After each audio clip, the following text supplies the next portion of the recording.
Bismillahirrahmanirrahim. Today our topic is mechanism of enzyme action.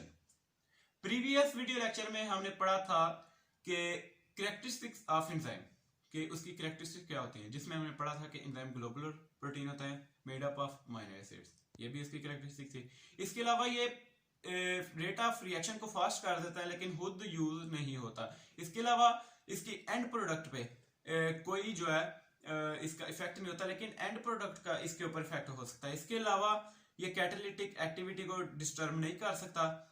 इसके अलावा जो हमने इसकी पढ़ी थी कैरेक्टरिस्टिक में, इसको कोफैक्टर चाहिए होता है अपने एक्शन के लिए और एक्टिवेशन एनर्जी ग्लो कर सकता है एंड लॉट्स मोर। आज जो हमारा टॉपिक है इसमें फर्स्ट ऑफ ऑल हम उसी कैरेक्टरिस्टिक जिसे हम कहते हैं कि ये स्पेसिफिक होते हैं। One enzyme is specific for its function. मसलन के हमने सेकेंड ईयर में पढ़ना है कि जो है प्रोटीन सिंथेसिस सेल में डीएनए रेप्लिकेशन के दौरान, जिसमें हम माइटोसिस और मियोसिस भी पढ़ेंगे, उसमें हमने पढ़ा था कि जो प्रोटीन सिंथेसिस होते हैं ये आरएनए पॉलीमरेज करवाता है। ये एमडीकेट के लिए बहुत ही इंपॉर्टेंट है। इसके अलावा लिपिड्स को अगर डाइजेस्ट करने के लिए, उसकी कार्बोहाइड्रेट्स को अगर डाइजेस्ट करें तो उसके लिए अमाइलेज, और अगर लिपिड्स को डाइजेस्ट करने के लिए, उसकी ब्रेक डाउन कराने के लिए लाइपेज इस्तेमाल होता है। ठीक है, सबसे पहले अगर इधर लिख लेते हैं एंजाइम्स आर स्पेसिफिक। इसकी जो चंद जरूरी चीजें हैं, स्पेसिफिक एंजाइम्स आर स्पेसिफिक। इसके अलावा इसकी जो एक्टिव साइट होती है ना, एक्टिव साइट वो होती है चार्ज बेरिंग। इसके ऊपर चार्ज होता है।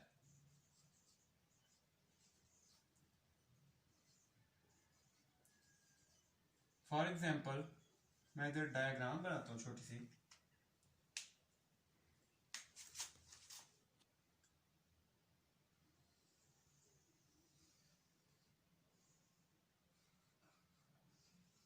अगर ये एक एंजाइम है तो ये इसकी जो एक्टिव साइट होगी ना, ये वाली जगह, ये मैं रेड से शो कर रहा हूं, ये चार्ज बेरिंग होगी। चार्ज बेरिंग एक्टिव साइट होगी। साइट, ठीक है, चार्ज बेरिंग एक्टिव साइट। और इधर आके सबस्ट्रेट अटैच होगा। इसको ज्यादा इरेज कर देते हैं।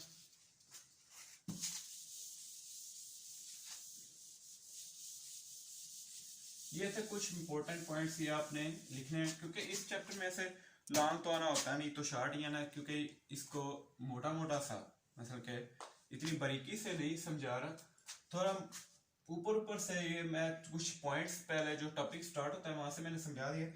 जो हमने कैरेक्टरिस्टिक्स में, अगर आपको याद हो कि हमने कैरेक्टरिस्टिक पढ़ी थी कि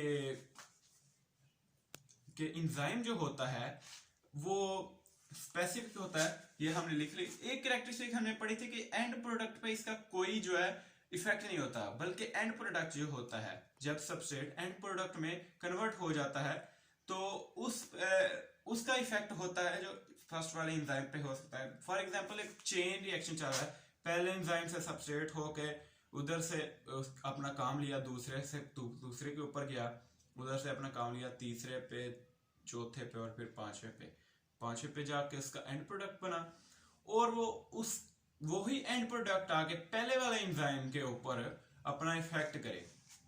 इसे हम कहते हैं फीडबैक इनहिबिशन। आज हम वही पढ़ेंगे, फीडबैक इनहिबिशन। मैं इधर लिख देता हूं definition.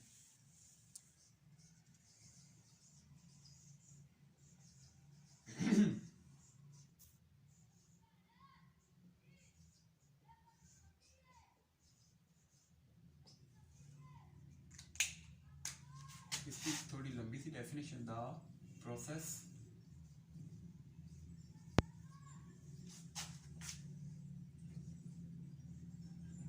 which is retarded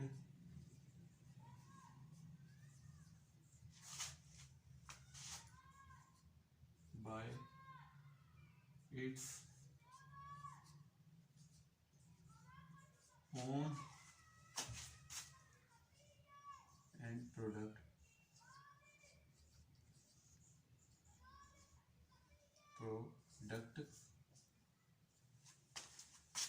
in continue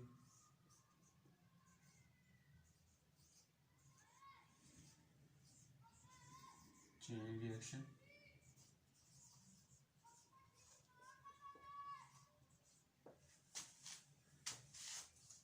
and completely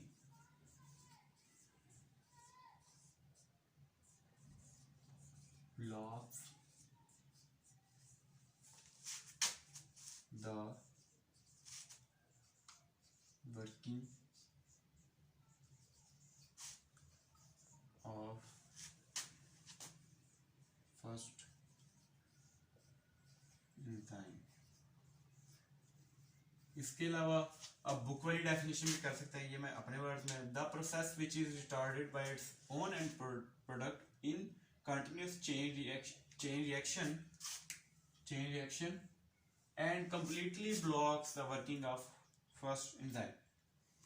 इसकी उर्दू में अगर बताऊं, द प्रोसेस वो वाला काम जिसमें इंजाइम को इस्तेमाल करके पहले इंजाइम को इस्तेमाल करके सबस्ट्रेट दूसरे इंजाइम में जाता है, फिर दूसरे से तीसरे को इस्तेमाल करके तीसरे से इस्तेमाल करके चौथे के ऊपर जाता है, और उधर से अगर फाइनली जब इसकी ज़रूरत पूरी हो जाती है एंड प्रोडक्ट बना देता है। ठीक उसी तरह अगर आपकी शादी हो तो आपके अगर बच्चे हों, आप जब बूढ़े हों और वो आप पे ही मतलब कि गुस्सा करना शुरू हो जाए, प्रोडक्ट तो आपकी है लेकिन वो अगर आप पे ही गुस्सा करना शुरू कर दें तो आपकी वर्किंग जो है वो आपका उठना बैठना मुहाल हो जाएगा। ठीक है, फनी सी एग्जांपल मैंने दी है, तो डेफिनेशन का फिर से मैं रिवाइज करता, process in which enzyme is retarded by, या फिर the process in which the process which is retarded by its own end product in continuous chain reaction and completely blocks the working of first enzyme is called feedback inhibition। इसकी अगर मैं diagram बनाऊं तो वो कुछ इस तरह होगी। इस ब्लू मार्कर में इसके साथ इस्तेमाल कर लेता हूं। ये देखिए, अगर ये एंजाइम है, ये फर्स्ट एंजाइम है, ठीक है, ये दूसरा एंजाइम है, ठीक है, ये तीसरा है, A B C D and E, और ये एंड पे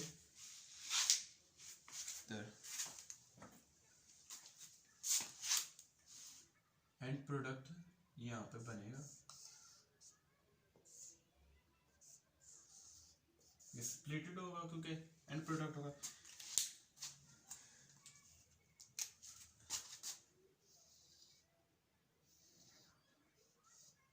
ये होगा एंजाइम 1,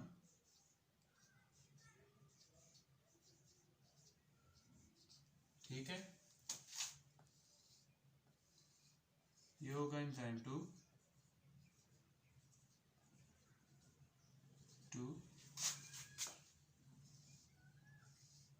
इधर से होके ये एंजाइम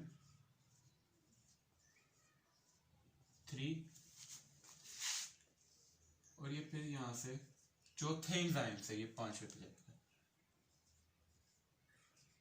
एंजाइम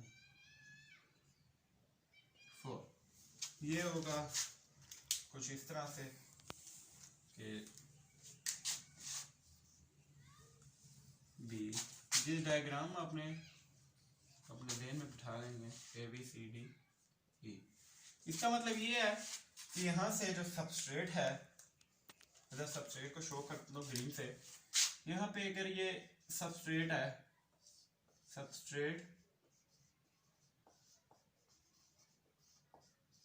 अगर ये सबस्ट्रेट है, ये ए से वर्किंग लेके ना एंजाइम 1 से फिर बी की तरफ जाएगा।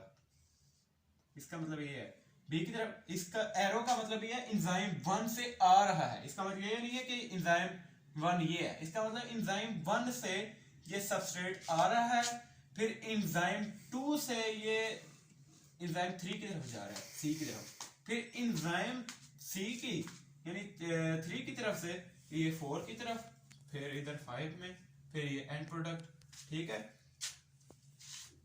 ये इसकी उम्मीद है आपको समझ आई होगी।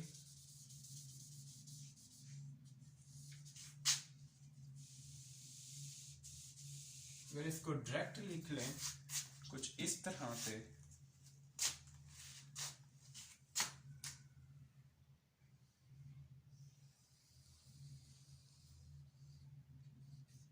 ठीक है,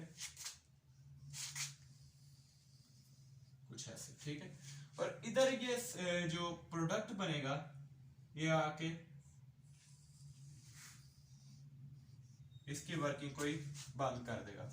ये होगी फीडबैक इनहिबिशन। ये देखें फर्स्ट एंजाइम पे आके मैंने क्या कहा था, completely blocks the working of first enzyme. ये देखें 1 से गया दूसरे की तरफ, तीसरे, चौथे और पांचवे से जो एंड प्रोडक्ट बनाया सबस्ट्रेट ने, वो ही आके completely block the working of first enzyme. इसकी कंप्लीटली ब्लॉक है, ये होगा फीडबैक इनहिबिशन। इसे हम कहते हैं साडी बिल्ली सानू म्याऊं। ठीक है, वो सब आपको समझ आ ही रही होगी। मैं श्योर नहीं कह सकता क्योंकि इतना मेरा एक्सपीरियंस नहीं है कि मैं बहुत ही इसकी गहराइयों में जाकर समझाऊं, पर फिर भी आपको आनी चाहिए, इतना तो मेरा हाथ बनता है। अब हमने पढ़नी है टाइप्स ऑफ, जो है टाइप्स ऑफ एक्टिव साइट।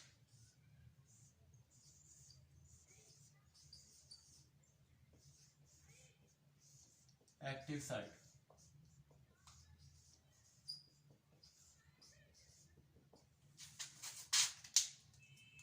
दो टाइप्स होती हैं इसकी।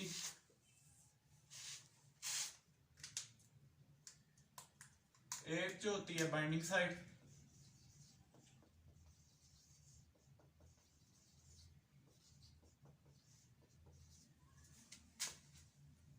एक जो होती है कैटालिटिक साइट। कैटालिटिक साइट से ही श्योर है कि ये होते हैं एंजाइम के ऊपर। कैटालिटिक साइट जिसे हम एक्टिव साइट भी कहते हैं। टाइप्स ऑफ एक्टिव साइट पर कैटालिटिक साइट हमेशा याद रखना है, ये होती है एंजाइम के ऊपर। ये जो बाइंडिंग साइट होती है ये हमेशा होती है सबस्ट्रेट के ऊपर। इसकी जो है मैं लिख लेता हूं इधर थोड़ी सी इसकी एक्सप्लेनेशन छोटी सी। ये पहचानती है, recognise catalytic site,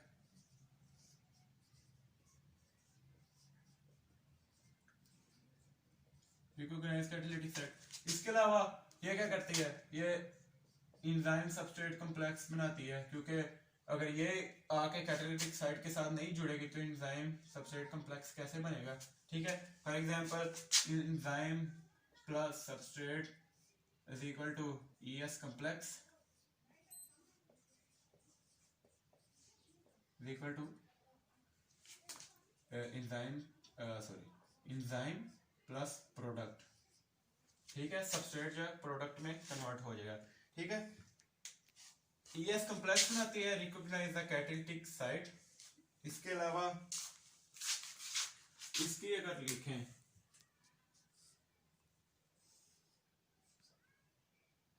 converts substrate into product,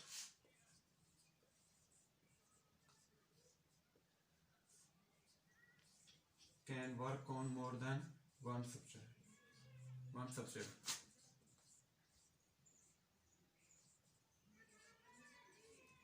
इसको मिला के और कुछ बुक्स में भी या फिर गाइड्स में लिखी होगी, उसको मिला के कुछ जो है इसकी बन जाएंगी ज़्यादा हो जाएंगी इसकी पॉइंट्स, तो आप ज़्यादा लिख लें। कुछ ये मेरे वाले कुछ मिला लें। Can work on more than one substrate.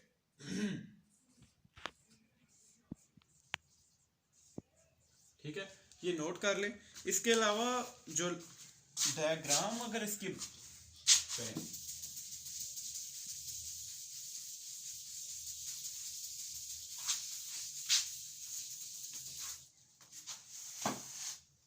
इसकी डायग्राम बनाएं इधर।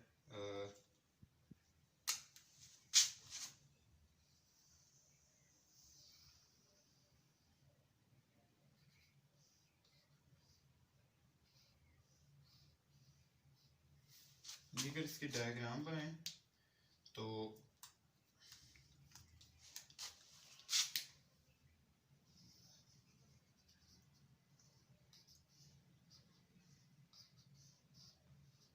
ठीक है। अगर इधर हम डिफरेंशिएट में करूं, ये रेड वाली ये जो होगी ये होगी बाइंडिंग साइड,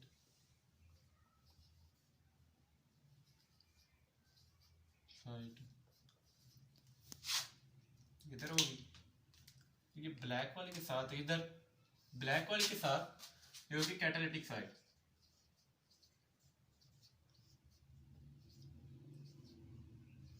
ठीक है, इधर चार्ज होगा इधर, और ये बाइंडिंग साइड होगी। ये कन्वर्ट होते हैं आगे।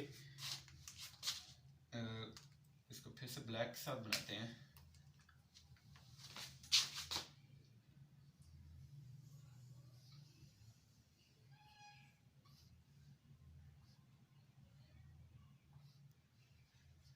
ठीक है,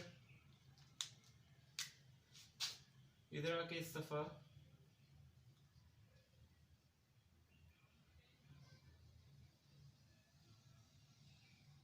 अटैच हो जाएगा इसके साथ ये अटैच हो जाएगा। ठीक है, अटैच होने के बाद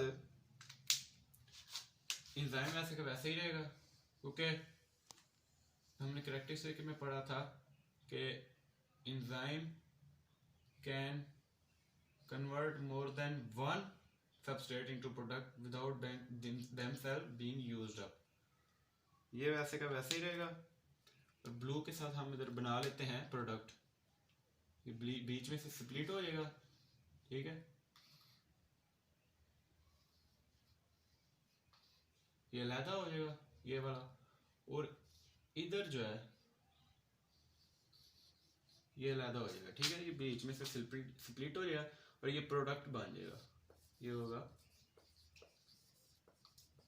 प्रोडक्ट, और ये एंजाइम वैसे का वैसे ही रहेगा।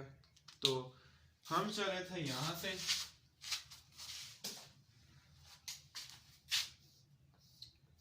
यहाँ पे आए, फिर यहाँ से चल के यहाँ पे, यहाँ से प्रोडक्ट बन गया। और फिर हमने पढ़ा था फीडबैक इनहिबिशन के दौरान जो फाइनल प्रोडक्ट ही होता है वही फर्स्ट एंजाइम का दुश्मन बन जाता है। तो आज के मैं जो है एक दफ़ा लेक्चर को मैं रिवाइज कर देता हूँ। हमने पढ़ा कि जो एंजाइम होते हैं स्पेसिफिक इन नेचर होते हैं, इसके अलावा चार्ज बेरिंग सबस्ट्रेट और एक्टिव साइट होती है। जब तक चार्ज नहीं होगा वो आपस में जुड़ेंगे नहीं। ठीक है, इनके ऊपर चार्ज होता है। जैसे कि इधर आप एग्जांपल आई गई, हमने पढ़ा था कि कोफैक्टर, उसमें FAD पढ़ा था और NAD पढ़ा था, उसके ऊपर पॉजिटिव था। इसके अलावा Mg प्लस और Fe2 plus.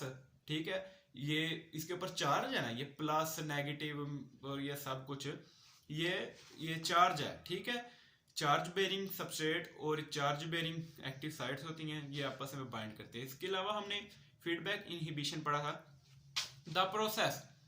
The process in which enzyme is retarded or blocked by its own final product and it completely blocks the activity of first enzyme।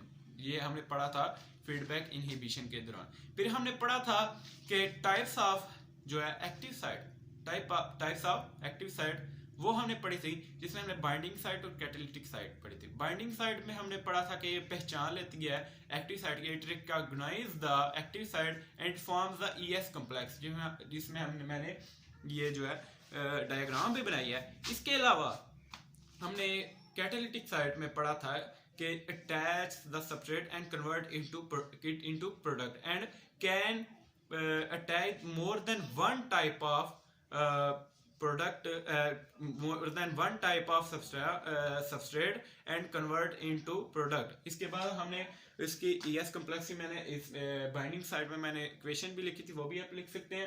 इसके अलावा आपका एक बुक में जो है वो उसकी मैं आपको तजवीज़ देता हूँ।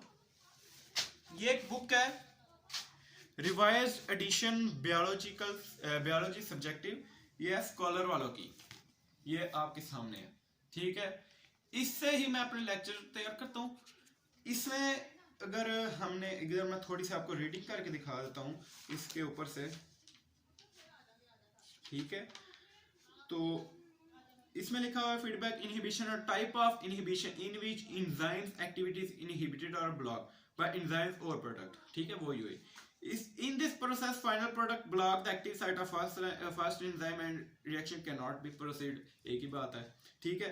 ये डायग्राम बनी हुई है, ये मैं एक बार फिर से आपके आगे मैं शो करा देता हूँ। ये आपने लेनी है, इसके ये बुक लेनी है, किसी बुक डिपो से आप ले सकते हैं, biology subjective of scholar publishers, ठीक है, स्कॉलर पब्लिकेशंस की तरफ से, स्कॉलर सीरीज है ये, ठीक है। ये अपनी बुक लेनी है, इस पे हेडिंग्स सब कुछ वैसे ही साथ साथ बना हुआ है। इसके अलावा अगर वीडियो आपको अच्छी लगी है तो सब्सक्राइब करें, लाइक करें, और बहुत सी अच्छी वीडियो आगे आने वाली है। तो एक आसान सा चैप्टर है, आपको सिंपल सा लग रहा होगा क्योंकि सारे आसानी से पढ़ाते हैं।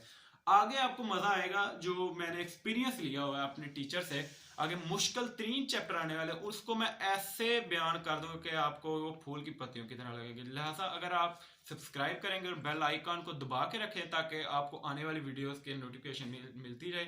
थैंक यू, अस्सलाम वालेकुम।